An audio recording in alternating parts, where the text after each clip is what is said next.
दूल्हे का फूफा। ये कहानी सामाजिक रिश्तों की खट्टी मीठी नोकझोंक दर्शाती है। एक शहर में एक परिवार रहता था। परिवार में पिछले कुछ दिनों से खुशियों का माहौल छाया हुआ था, क्योंकि इस घर के इकलौते लड़के का विवाह तय हो चुका था। लड़के का नाम विनोद है और वह सरकारी नौकर बन चुका था। समाज में सरकारी नौकरियों की एक अलग ही शान होती है। लड़के से जुड़े हर रिश्तेदार को उसकी सफलता पर गर्व था और सभी उसकी शादी को लेकर उत्साहित थे। लड़के के विवाह से संबंधित सभी रस्में एक एक करके मनाई जा रही थी और इसी बीच दूर दूर से नज़दीकी रिश्तेदारों को आमंत्रण भेजा जाता है। यहाँ दूसरी ओर दुल्हन के परिवार में विवाह की तैयारी धूमधाम से की जा रही होती है। दुल्हन के मामा जी रिटायर आर्मी ऑफिसर थे और उनके स्वभाव में उनका अकड़पन साफ दिखाई देता था। वह अक्सर अपनी बातों से लोगों को नीचा दिखा दिया करते थे, जिस वजह से कई लोग उनके पास बैठना पसंद नहीं करते थे। दुल्हन के परिवार की तरफ से सभी रिश्तेदारों को बुलावा भेजा जाता है और मामा जी को विवाह से 2 दिन पूर्व ही आने को कहा जाता है, ताकि शादी की सभी तैयारियां समय से करवाई जा सके। सभी यह बात जानते थे कि मामा जी समय के पाबंद है, लेकिन सख्त स्वभाव होने की वजह से वे हर एक व्यक्ति से कठोर व्यवहार करते थे और ये उनकी सबसे बड़ी चिंता थी। कहीं मामा जी के बर्ताव से कोई नाराज न हो जाए। कुछ इस तरीके से स्वभाव का दूल्हा का फूफा भी होता है। शादी का कार्ड मिलते ही दूल्हा का फूफा अपनी पत्नी के साथ शादी के कपड़े खरीदने जाता है और एक एक करके कई दुकानों को देखने के बाद भी बिना कपड़े खरीदे बाजार से वापस आ जाता और तय करता है कि अगले दिन बड़े शहर जाकर वह अपने और अपनी पत्नी के लिए कपड़े खरीदेगा। और वह दूसरे शहर जाता है, लेकिन उसे वहाँ पे कुछ पसंद नहीं आता। फिर वह अपनी पत्नी से कहता है कि हम कल कोई और शहर चलेंगे, वहाँ ज़रूर हमारे मन के कपड़े मिल जाएंगे उसके लिए।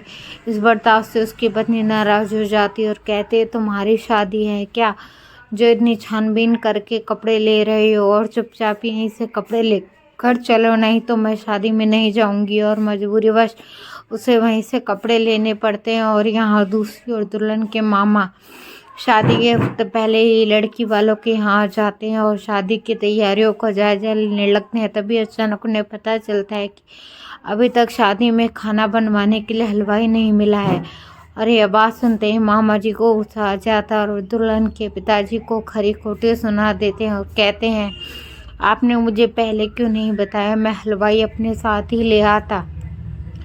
लड़की के पिता जवाब देते हुए कहते हैं, इस शहर में बहुत ही शादियां हैं, बड़ी मुश्किल से केवल साज सजावट और बैंड बाजा ही बुक हो पाए हैं। मामा जी के अंदर चुनौतियों का सामना करते वाला जज्बा होता है, इसलिए वे लड़की के पिताजी से कहते हैं, आप चिंता न करो, मैं सारा खाना बनवा दूंगा।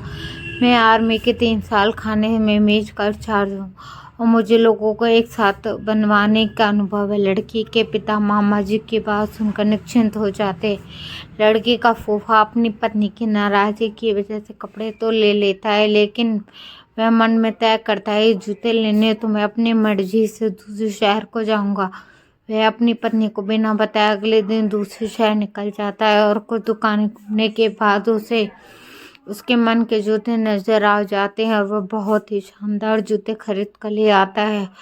और अब विवाह का समय भी आ जाता है। अगले दिन लड़की के घर से बारात निकलने वाली होती है, लेकिन लड़के के फूफा की ट्रेन लेट हो जाती है और वह समय से नहीं पहुंच पाते। मजबूरी में लड़के वालों को बारात निकालनी पड़ती है और जैसे लड़के का फूफा पहुंचता है, बारात निकल चुकी होती है।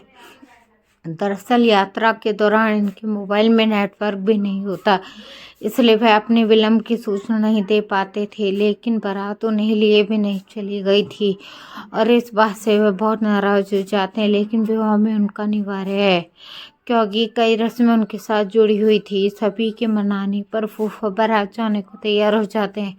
लड़की वालों के घर यहाँ से 2 घंटे का दूर था। बस स्टैंड पर पहुंच जाते हैं, बस में बैठकर निकल जाते। लड़की वालों के यहाँ काफ़ी समय से बारात का इंतजार हो रहा था और कुछ ही समय में बैंड बाजे की जोरदार आवाज़ के साथ बारात लड़की के मोहल्ले में प्रवेश करती है। लड़की वालों की तरफ से बारात का स्वागत धूमधाम किया जाता है, लेकिन देरी से चलते कुछ रस्मों को ख़त्म किया जाता है और बारात को खाने के लिए बुलाया जाता है।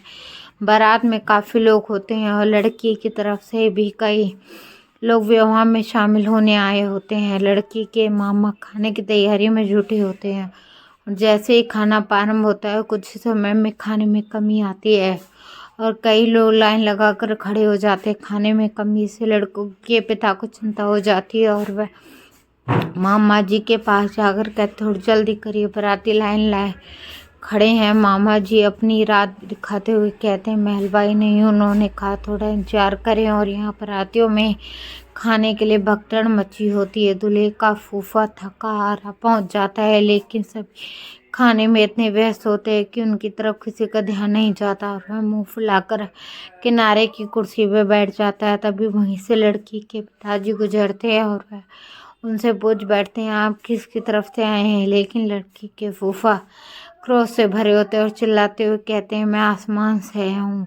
वहाँ खड़े कुछ बाराती यह बात सुनते हैं और उन्हें देखते ही पहचान जाते हैं। अरे फूफा जी, आइए आइए, नाराज मत होइए, चलिए भोजन ग्रहण करिए। बड़ी मुश्किल से फूफा जी शांत होते हैं, खाने के लिए तैयार हो जाते हैं। लेकिन जैसे ही वह पूरी लेने पहुँचते हैं तो ये वहाँ केवल एक ही पूरी होती है, उसे भी एक बच्चा उठा लेता है। फूफा जी बहुत भूखे होते हैं, इसलिए उन्हें गुस्सा आ रहा होता है। जैसे ही पूरी दोबारा रखवाई जाती हैं वह 1, 8, 10 ले लेते हैं ताकि उन्हें बार बार इंतजार न करना पड़े। इसी भी लड़की के मामा बाहर आते हैं। फूफा जी की थाली में आवश्यकता से अधिक पूरियां देखकर नाराज हो जाते हैं, कह देते हैं इतने बाराती खड़े हैं और आप एक साथ इतनी सारी पूरियां लेकर बैठ गए और आती जाती तो ले जाइएगा। फूफा जी वैसे भी गुस्से से भरे बैठे थे। यह बात सुनते ही वे अपनी थाली पटक देते हैं और उनका ऐसा बर्ताव देखकर वहाँ सभी उन्हें देखने लग जाते हैं। बाराती दोनों पक्ष के लिए फूफा और मामा को समझाते हैं और दोनों बड़ी मुश्किल से दोनों शांत होते हैं और यहाँ दूल्हा दुल्हन की रस्में चल रही होती हैं। उसी बीच फूफा जी आकर बैठ जाते हैं और रस्में देखते देखते उनकी आंख लग जाती हैं और कुछ ही घंटों में सुबह हो जाती है। और जैसे ही फूफा जी की नज़र अपने जूतों पर पड़ती है, जूते गायब होते हैं और कुछ समय ढूंढने के बाद पता चलता है कि दूल्हे की सालियों ने गलती से फूफा जी के जूते ही चुरा लिए। दरअसल जूते चुराना एक रस्म है और जब तक दूल्हे की सालियों को कोई ना कोई उपहार न मिल जाए तब तक वे जूते वापस नहीं करेंगे और विदाई का समय हो जाता है।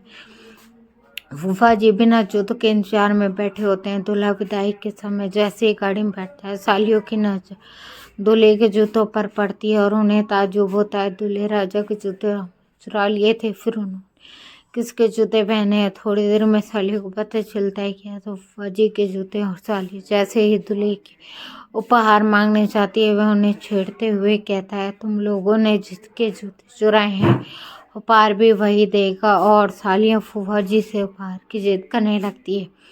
रात भर से फूफा जी वैसे ही नाराज होते हैं और उपहार देने की बात सुनकर बिना जूतों के ही पैदल चलने लगते हैं। उन्हें पैदल जाता देख दूल्हा दुल्हन के परिवार के लोग उनके पीछे उन्हें समझाने के लिए भागने लगते हैं। फूफा जी आगे आगे और बाराती पीछे पीछे। पूरा मोहल्ला दृश्य को देखकर हंसने लगता है।